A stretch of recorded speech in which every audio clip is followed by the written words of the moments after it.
All right, let's continue on chapter 1, slide number 7. Central processing unit, so we see how memory is, partitioned, or motherboard, what are the components involved there. CPU will have other partitions or other logical units, so you could call it that way. So ALU is arithmetic logic unit, which perform all the logical operations, any math computations, or Java have some functions you can call, which will do some mathematical operations. That's part of CPUs or computers. All the computation happens. Then you have floating point units, performs floating point operations. Hardware registers store data and memory addresses. Instruction pointers. Instruction pointers are important when you have a programming language. Each instruction is executed, piece by piece, and the pointer moves from one place to the other based on the instruction given in the programming language, right? It can call a method, it can do a block of statement it can execute, or it can do a looping. Anything which is part of the programming language will be executed, and the will be tracked using instruction pointers. Examples of CPUs, you will have i3 processors, or the Intel Core processors, AMD processors, Oracle Spark, IBM, like mainframe power processors. All that can be part of your CPUs. Okay. CPU instructions.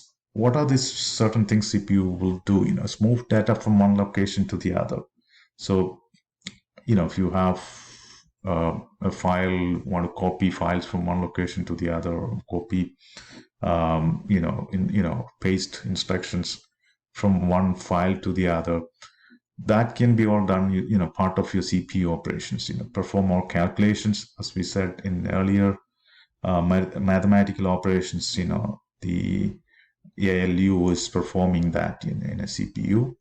Compare data, whether when you do programming in Java, we will see different type of data types, right? Like integer or float or string or character, or different type of data types. So it compares, it cannot do a computation on a string or a character, right? So just make sure that it's the right type of data before it do any operations on that.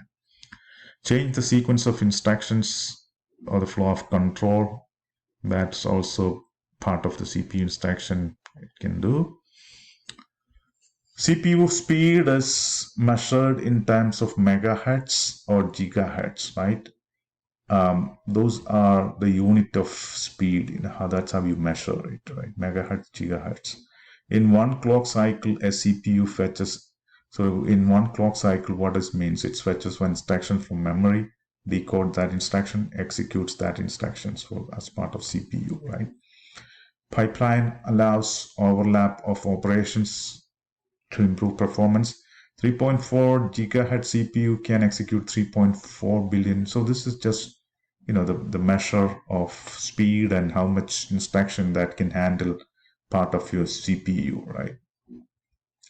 Memory storage devices. What is a bit and a byte, right? That computer can only understand binaries, right? Zeros and ones, right?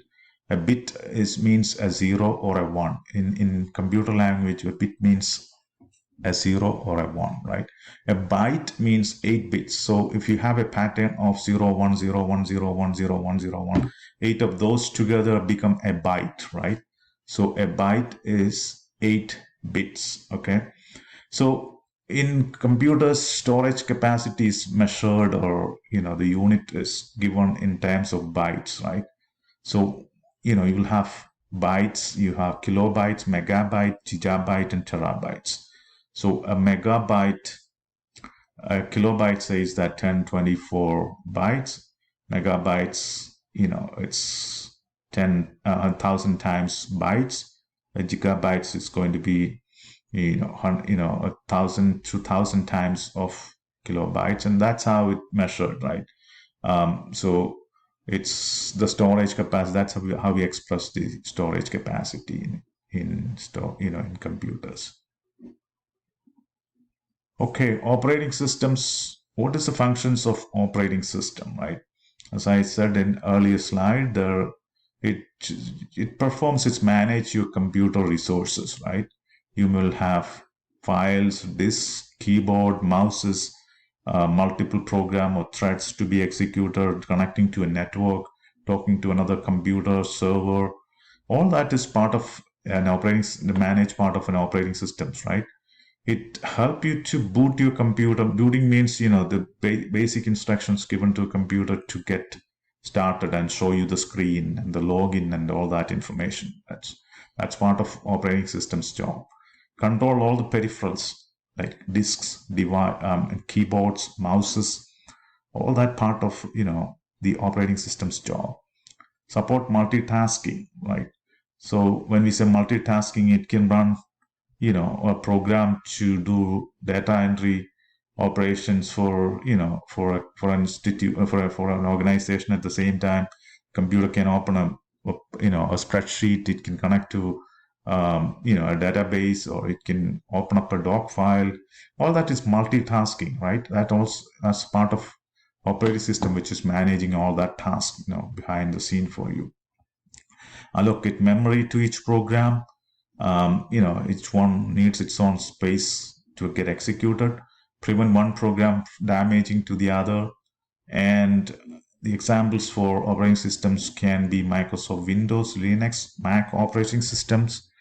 Or if you go to the industry, when you start working, you'll hear about Unix and all that different type of operating systems. Okay. All right, let's move on. What is an application software, right? So what is it? Application software is written to perform specific tasks. As I said, an auto entry system is an application software. A banking system built for customers to go do banking, right? That's an application software. Then you have a commercial application needed for bill pay, or a utility bill pay, or even going into any place, you go to a checkout counter, go grocery store. They have a system, an application called point of sales, right, from IBM. So then that's where your items get scanned, your prices are added up, and then the totals will be calculated, and the credit card is processed. All that part of a software application. So applications solves a problem. It helps to enhance your business. It's and you need a software application to do all that. And application is built using programming languages. Okay. All right, let's move on. A computer network will have a local area network called LANs. You have wide area networks, you have servers. It's part of a network, right? You may have servers, client computers, like you have a console or a monitor, and then your server is somewhere else, interacting to an Amazon server to do a product search. All that part of a computer network, right? I mean, it will have your client's browser, and then you will have a network connecting between your computer to Amazon server, and then you do a product search. It returns certain values from Amazon servers. So that part of a network of computers. So you can have LAN. LAN is local area network. It's just for most likely for your office or your small setup where you have a few computers connected together, right? It will have servers. It will have client computers. When we say client computers, all the different computers connected to the LAN with maybe there is a hosted main server. It'll all interacted together using a local area network or a LAN. Okay. The internet is it's a network of networks, right? It evolved from ARPANET military research project, as it just started. That's the beginning of internet. It will have different type of servers and clients and softwares and devices all hooked up together, right? It will have web servers. Web servers are most of the the place where you will host all the web pages, like you go to website, SUNY website, right? It's all hosted into a server. So all these different HTML pages, web pages, and that will be, when you request for a home page through a URL, URL is called a uniform resource locator, right? A URL, a web page address like www.suny.com or edu. It will bring up that page from the web server, for the first page or home page, right? So it's web servers really hosting that server, the pages for you in your hosting environment, in the hosting environment they have. And when you type in the www.allwestbury.edu, what will happen is it will take that URL, and there is a domain name system, DNS server. When you type in that, it will happen is it will take that name, and then it resolves to the domain name equivalent to the protocol. The translation to a URL to an internet protocol. In other words, when you type in that name, it takes that and it resolves to the corresponding IP address of the server. When I say IP address, each computer have a uniform number called IP address. So that number is how you identify a PC or a server or a computer or any resource on a network, right?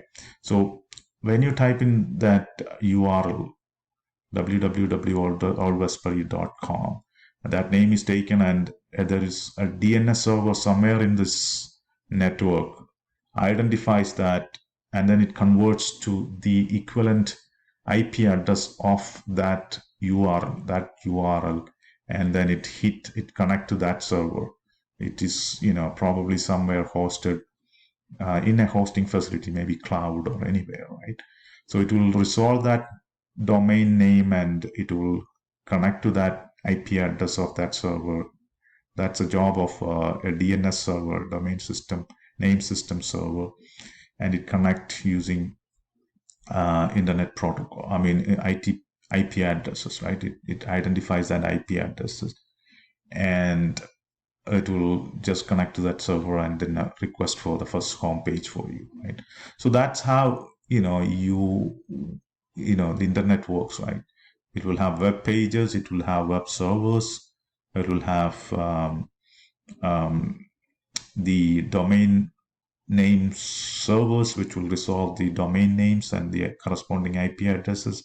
We'll have servers hosted your websites with the databases, maybe.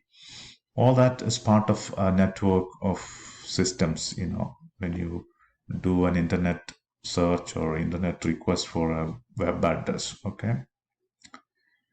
Data representation can be in either binary format or hexadecimal format or in Unicode format in computers. Binary, as we said, it's zeros and one. Hexadecimals, 16 system used to shorthand for representing binary numbers. That's another way of numbering. Unicode character system. So this is for character encoding, characters representations for a computer, right? So let's quickly look into all this. What are different type of numbering systems, right? Decimal, as you know, that 0, 1, 2, 3, 4, 5, 6, 7, 8, 9. That's called the decimal system, right? Binaries, computer only understands the binary format, right? So binaries will have zeros and ones and zeros. That's it, right? It's a pattern representation.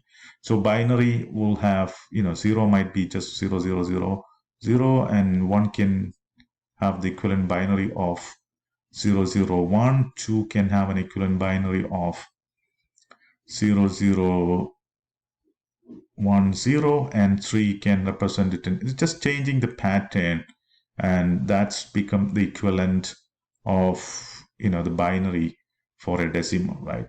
And this is how you'll have an example in one of the slides how you can convert one number, decimal number, to an equivalent